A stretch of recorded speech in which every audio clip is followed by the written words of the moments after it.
د اودنزې په مرکز کې د دنمارک دغه ښار د مشهور اوسیدونکو په ویاړ یو خاص ځای جوړیږي. هغه هانس کريستيان اندرسن نومې د چې نوې موزيم د ځمکې د پاسه او لاندې خلک د ترابولي چې د افسانو او کیسو دغه ليکونکي د افکارو نړۍ ته ورچاکر شي او دغه افسانې په ټولو حواسو سره تجربه کړي.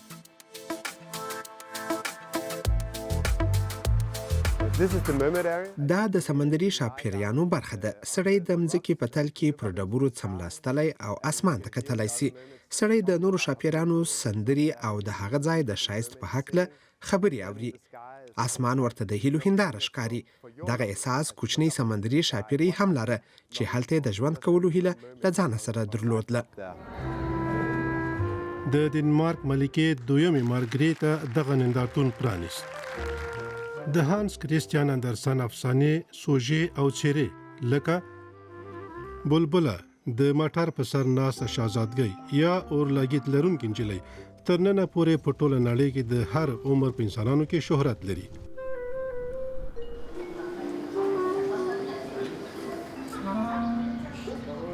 د تقریبا 10 کلونو رئیس هنریک لیوبکر د دغه پروژې پر عملي کولو باندې د هنري مشر په توګه کار کوي.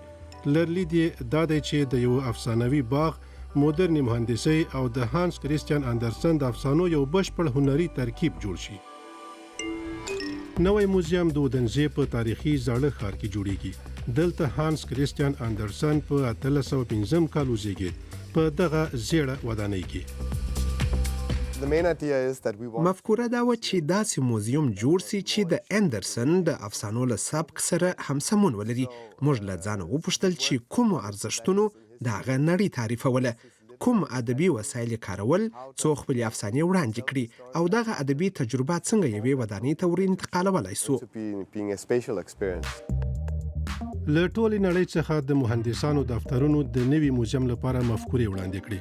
د جاپان د کینګو کوما او شریکانو په نوم د مهندسانو دفتر سیالي وګټله. دغه طرحې تر ټولو زیات د هانس کريستيان اندرسن له کیسو سره سمون لري. جاپاني مهندس یوکی ایکیو ګوچی د طرحې او عملي کولو لپاره مسؤلیت لري. موږ هڅه کوو چې بیل انځورونه او سوژې د زنجیر د کړیو په څیر پرله پسې راولو. هغه د رود یا سیند د بهیر په څیر یو کژه وژه لاره تشکیلوي چې بوټي یې پر غاړه وي.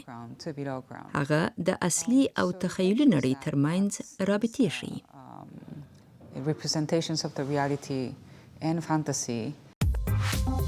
دغه 15600 مربع متره ستر کمپلیکس لویه برخه تر ځمکې لاندې پرته ده.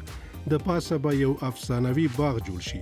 ودانۍ ګردې دي او په ټوله ساحه کې له فلز، ښیښې او لرګیو څخه جوړې دي. معماري او طبیعت سره تړاو لري چې تماشاچیان یوې خیالي نړۍ ته سره بیایي.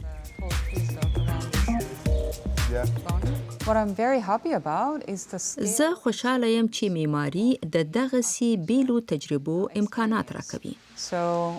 که هر چیرته اوسم خو تل پکښې نوي څه موندلی سم. د طرحې له مخې ټول ځانګړي ځایونه دلته پیژنم،